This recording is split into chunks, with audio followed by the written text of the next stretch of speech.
So he says, I wrote my first story in 1988, and I've written more than 80 short stories so far. This book is a selection of 10 stories, and the only criterion for this selection is the successful realization of the form. Okay, so in terms of form, they're perfect. That's what he believes. You know, structurally they're great, but at the same time, all these stories are about exceptions too. Therefore, I place them, it should be them, I place them radiant as they are with the seductive, again the idea of seduction is recurrent. I place them radiant as they are with the seductive allure and fresh perspectives characteristic of exceptions before the reader.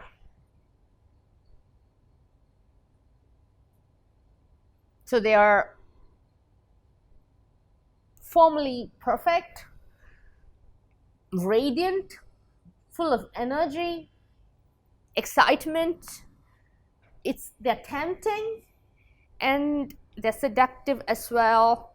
And on top of all these, they are exceptional in terms of the subject matter. So my question to you is, what are the exceptions that you find in The Man Who Could Not Sleep? Cornelius, what do you think? What are the exceptions? Not all day. He has a good night's sleep, right? Yes. Yeah, can you move on to the next one? I'll come up with that passage. The Man Who Could Not Sleep, 183. Yeah, it's an interesting point. The very fact that he could sleep, 183. Once he lay down, he would fall asleep instantly as if by magic. No matter how loudly the cattle bellowed and the dogs barked, the old woman still had to wake him up. Sleeps like a wretched corpse. So that's a simile that Saura was raising earlier. There's so much noise around, but it doesn't affect him, she would grumble. From his childhood days, sleep was always a big asset for him. They would never send him to guard the cattle pen or the threshing floor because he might fall asleep. Even a drunk wakes up at night, but this boy will open his eyes only after sunrise, they said. And he never ran short of that sleep. Right? So, on the surface, this doesn't seem to be an exception, but within the story world, the fact that he could sleep and sleep really well without being disturbed at any point in the night is a kind of an exception. It's magic, right? That's what the writer compares it to. It's magical, the fact that he could sleep like that, like a baby, that somebody said, without getting up at all, right? Any other exceptions?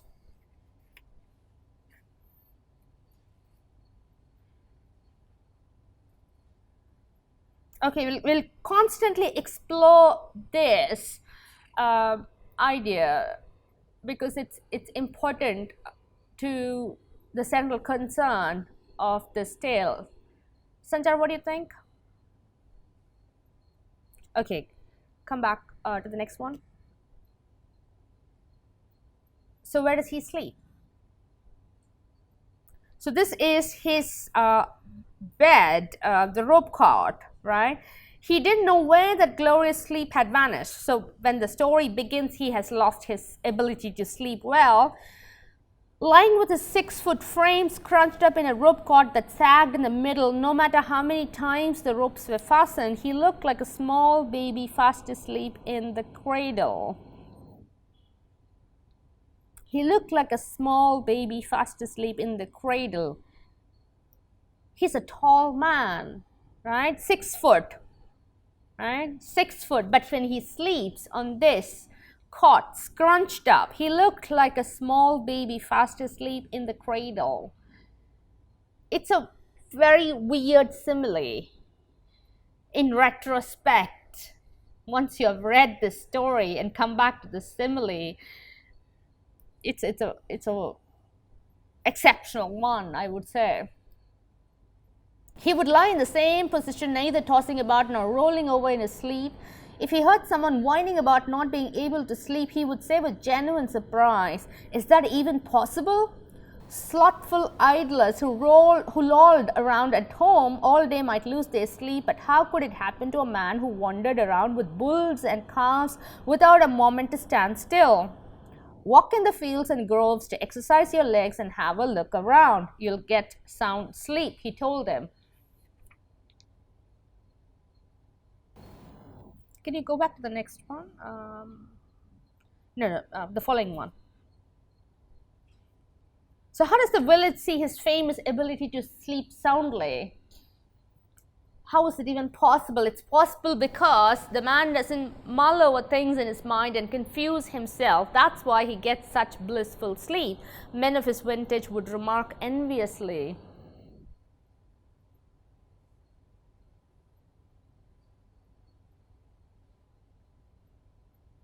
So this is what the villagers think about why he could sleep. But if you look at the old man himself, he says that I walk around quite a bit, therefore I'm able to sleep well, right? There are two things here.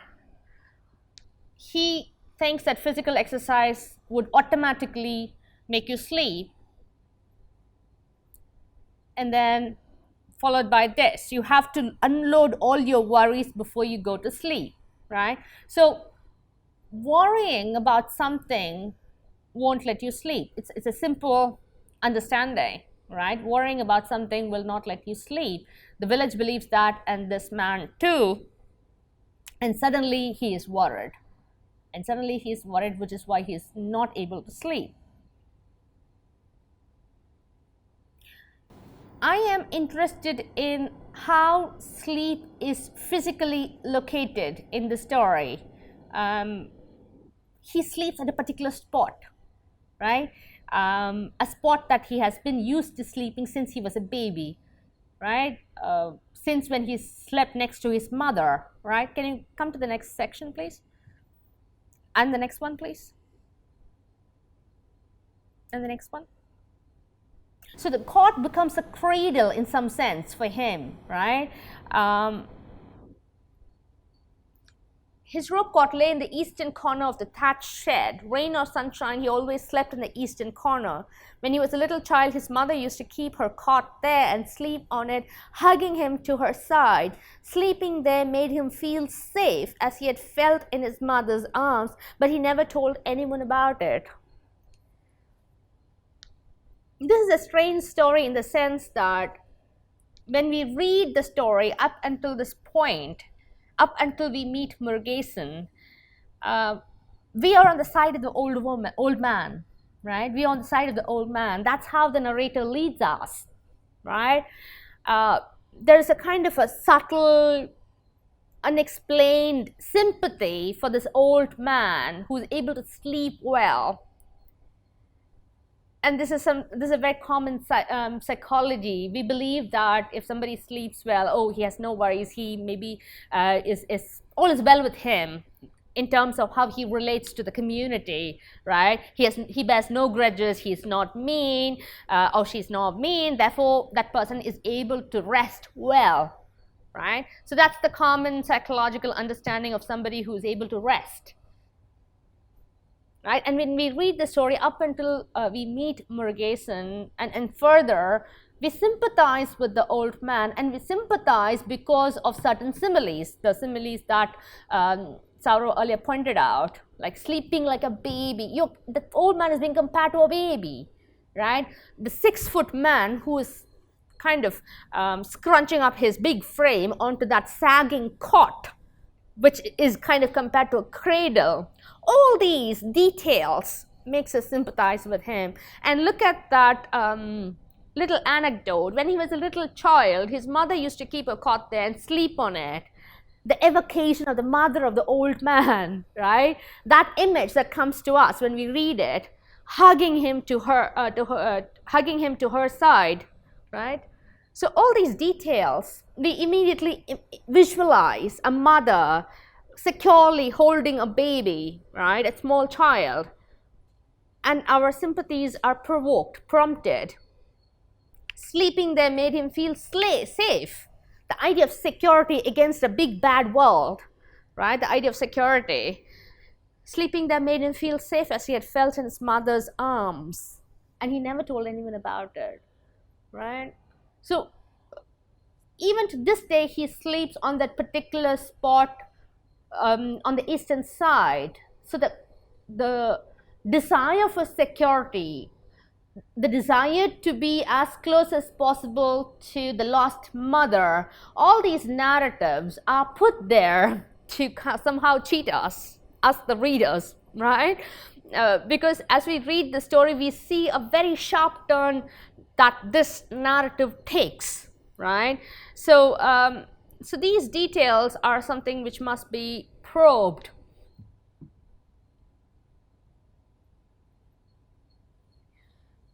The desire for security is there, and the desire for security is connected with domestic speciality in this particular short story. And we can very clearly see that this man doesn't get it, right? For him, security, comfort is associated with a particular spot, and it's not even a covered spot, right? It's kind of limited to a particular cot, which is sagging like a cradle. So look at the deprivation. Look at the deprivation that he has undergone since he was a child. They sleep in uncovered places, right? Open to the skies. So the security is offered by just that motherly figure, that figure of the mother, right? So the subtext to this story is a narrative which talks about the lack of proper domestic accommodation, right? So you can see at different points in the story there are evocations of different kinds of houses. At one point he says, am I living in a grand palace, right? So would that man Murugesan be able to build a big palace for himself, a big structure for himself, right? So all these references to housing plays a kind of a havoc on the mind of this old man. Instinctive reactions to this text. Those who have read it, how many of you have read it? Yeah, it's a very interesting kind of jealousy, right? This is an old man at the fag end of his life, and he is envious of this young man who is who's of the age of his grandson, you know, more or less, right? So we don't usually associate jealousy with an old person, right? Especially the old person being envious of a younger, younger generation. So that idea, that exceptional idea, right? This uncommon idea, or it's uncommon in the sense that it's not been presented in literature before, right? We have sexual jealousy, we have professional jealousy. If you think about jealousy, we are immediately reminded of Shakespeare's Othello, where Othello's sexual jealousy is provoked by Iago's professional jealousy of Cassio. So all these things come together there. But an old man being very jealous of a young man is a very interesting thing. Okay, anybody else? Catherine, what did you think? Mm-hmm. Mm-hmm. Mm-hmm. Mm-hmm. Mm-hmm. Mm-hmm. Yes, yes, yes. Mm-hmm. Yes. Correct, correct. Mm-hmm. Yeah. Mm-hmm. Mm-hmm. Mm-hmm. Mm-hmm. Mm-hmm. Yes. Yeah. Mm-hmm. Mm-hmm. Yeah. Yeah. Yeah. Yeah. The hidden depths to jealousy, right? That's kind of brought to the surface here in the second half of the story. Something that's, and the fact that you can hide such jealousies, bury such jealousies deep inside your heart, is also kind of indicated here in the story. The fact that human beings are capable of such kind of jealousies, right? And there's nothing romantic about the setting. He kind of de-romanticizes everything in terms of this particular setting. There's a large-scale derision going on in this story. People are constantly mocking each other. If you look at the characters in the story, the wife is constantly deriding the husband. The husband is constantly mocking the wife, comparing her to creatures such as the lizards, and then you have other characters, Songapatar mocking Muthupatar, and so that is a constant here, the ridicule, the sarcasm, the mockery. So we really are far away from any kind of romantic notion about a close-knit rural community in Perumal Murugan's works, right? So deprivation, jealousy, being underprivileged, so all these, underbelly of society is what is kind of highlighted in his works. Just a note about history. This shows the layered nature of human relationship. The front of it and surface of it looks very, when we interact with neighbors, strangers, or something, at the very surface of the relationship, or maybe we call it the interface of the relationship, it will be very cordial and odd. But while you go deep into the layers, you have the raw emotions like jealousy, pride, and all those coming up. That's why in the dark, which side of the dark, he went out and destroyed the newly built wall. Yeah. It's very interesting, the way that moment is described in the story. He doesn't go straight away and punch the gable, right? He goes and hugs the structure. He hugs the structure just as he would have hugged his mother, right? So that house is security for Murugesan. That house is akin to a hug he would have with his mother, probably, right? That is what is culturally, psychologically possible, right? So this old man goes and destroys that security which Murugesan would get, right, from that house. And that house is the outcome of his hard work, isn't it? Extreme hard labor that kind of puts his own health at risk. He even sells the palm jaggery that is given to him at the spinning mill, so that it would prevent tuberculosis, right?